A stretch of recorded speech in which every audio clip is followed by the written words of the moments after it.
Hello, you're watching World Talks on TVP World. My name is Sascha Fahrbach. This weekend, Poland's two biggest political parties held their annual conventions, revealing starkly contrasting visions for the nation's future. Law and Justice painted a picture of existential threats from Brussels and Berlin, while the Civic Coalition rebranded itself under Donald Tusk, emphasizing unity, European ties, and a forward-looking agenda. Now, to help us understand the implications and the broader significance of these events, we're now joined in the studio by Aleks Szczerbiak, Professor of Political Science at the University of Sussex. Welcome very much here to TVP World. Good morning. Yeah. So before we start our little debate here, I do want to run a short report now to ground us a little bit, all right? So let's run that now. While Poland's liberal pro-EU political bloc consolidates, today, not only do we unite, formally, because this heart has been united us already, but today we also share with you our common dream. the opposition stokes fears of Poland's European partners. There is a crisis relating to the future of our country, to its very existence or non-existence.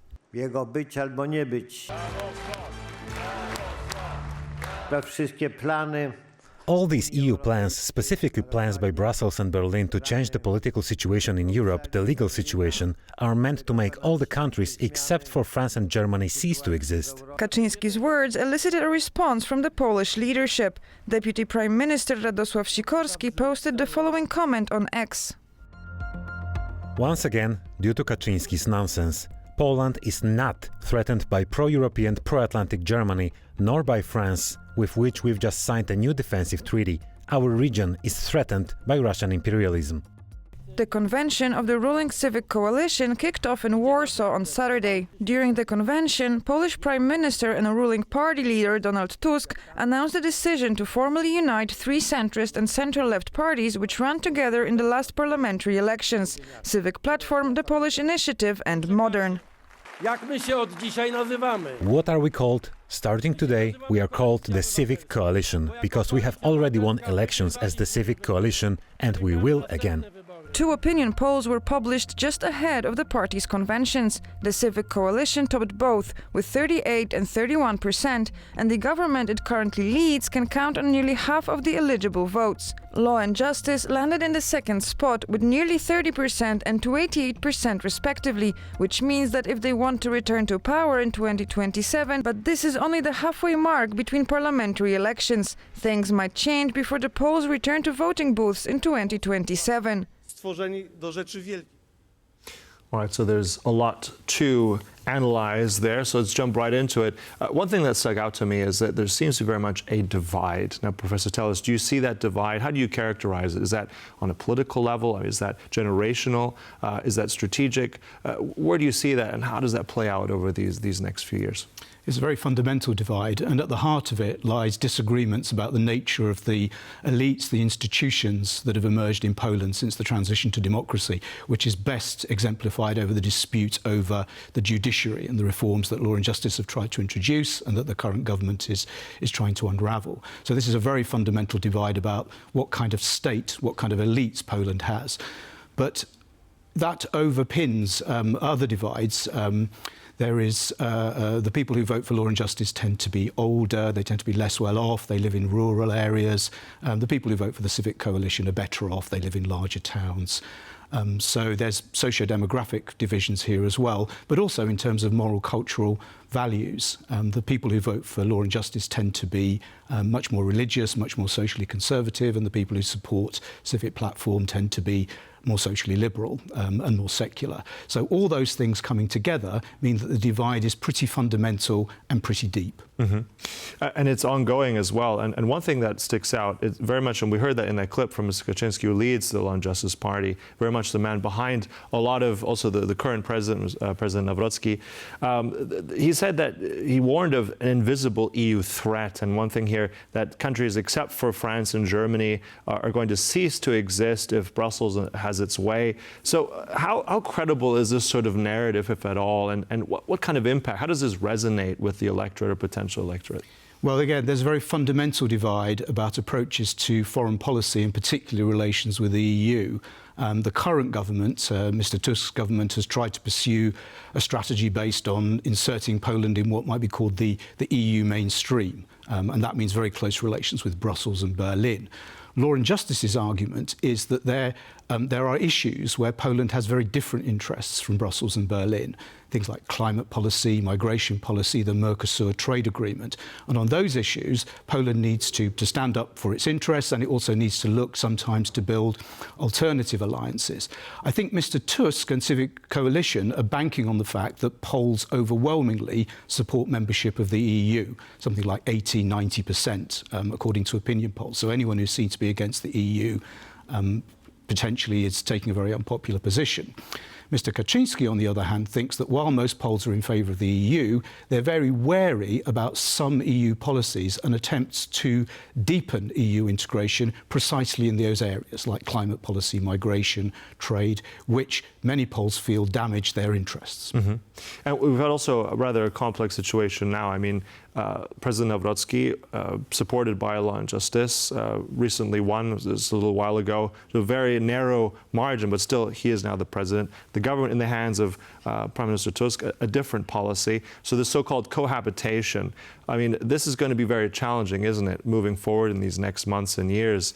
How much does that, let's say, impact what will happen in these next elections, if we're looking at parliamentary elections the next 2 years? Well, very much so, because it's really changed the dynamic of Polish politics, apart from the fact that it's very difficult for the government to get through its legislative programme because it lacks the majority to overturn the presidential veto, 3/5 majority it needs in Parliament. It also means that it's found itself very much on the back foot. Politically, it's very much on the defensive and trying to find a way out of this. But the interesting thing here is that the government does see, or at least Civic Coalition, does seem to be consolidating its support. The opinion poll you just showed actually showed that on 38%, this is one of the highest scores that it's had for a very, very long time.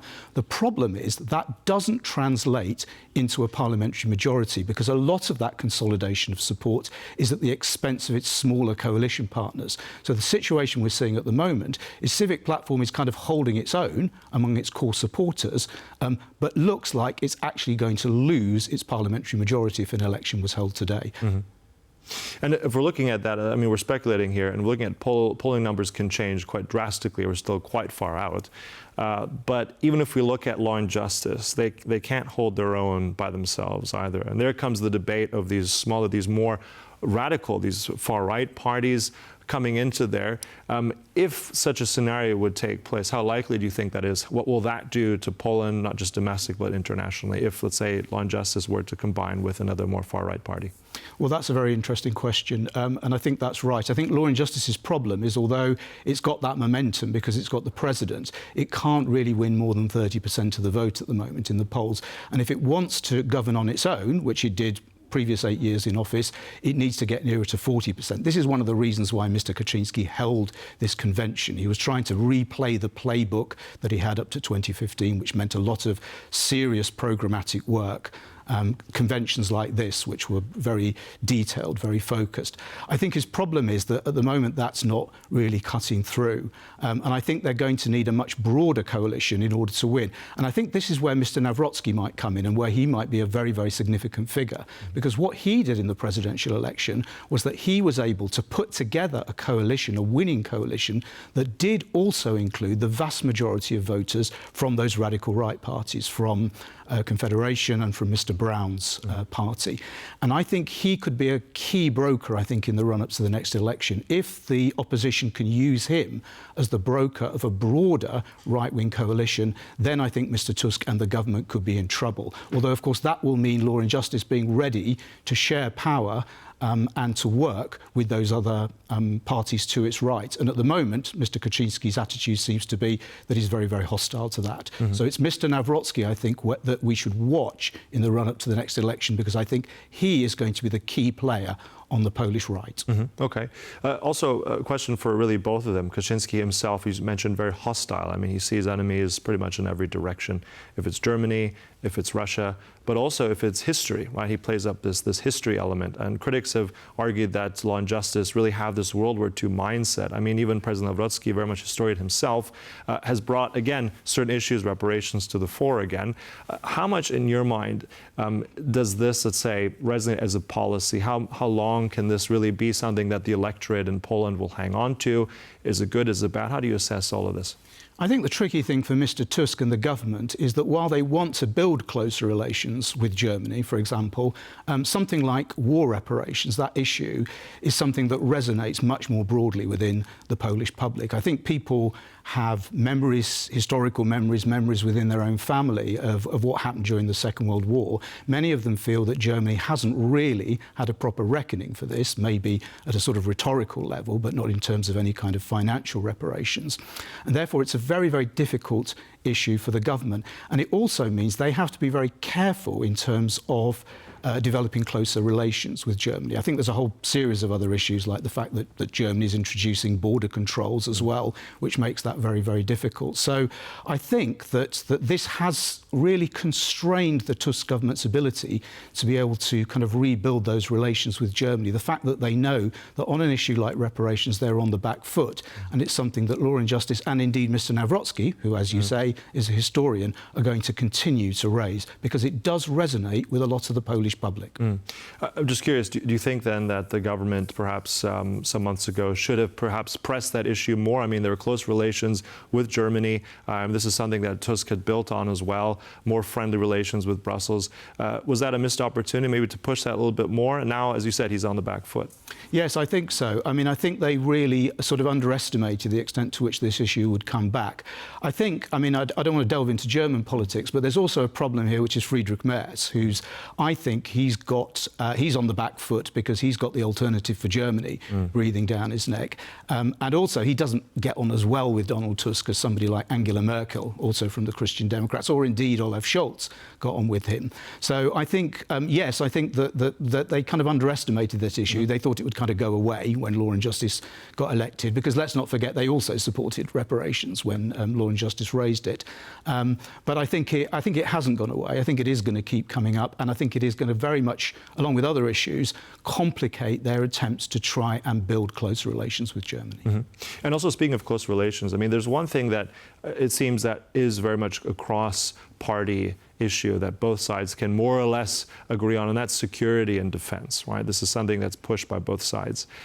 Looking also then, speaking of close partnerships, for instance, with the United States, Donald Trump seems to have a favorite in Mr. Nawrocki, but at the same time, practicality. How much is this dynamic going to shift? Because Kaczynski can't have his cake and eat it too. There is that security element. So how does security and defense play out in the future with Poland and the United States, for instance?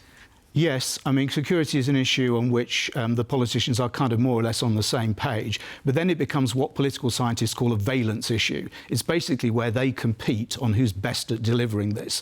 And at the moment, Mr. Nawrocki and Law and Justice say that they are most effective at delivering this because of the very good relations that Mr. Nawrocki has, and indeed Law and Justice has, with Mr. Trump. And this was, I think, highlighted very much from the fact that when on his first foreign visit, which was to Washington, Mr. Nawrocki was able to secure a commitment to maintain, indeed increase, US troops, the US military presence in Poland, which even his political opponents had to admit was a political success.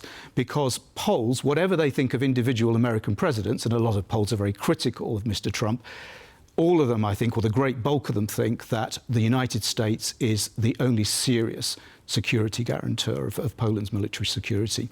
The problem, I think, for Mr. Nawrocki and Law and Justice is that Mr. Trump is quite unpredictable. It's quite difficult to call.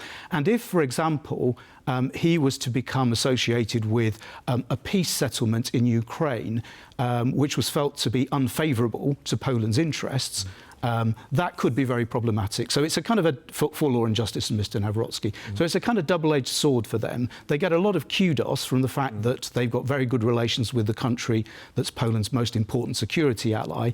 But by hitching themselves to Mr. Trump, they will also pay a price if if he does something that many Poles feel actually undermines their security, which, given his statements on Ukraine, are quite unpredictable, there's every chance that could happen. Right. So, I mean, as with anything in Poland, it seems it's going to be a very interesting, a very tight contest over these next months until the next election. So thank you so much. Really appreciate all those insights.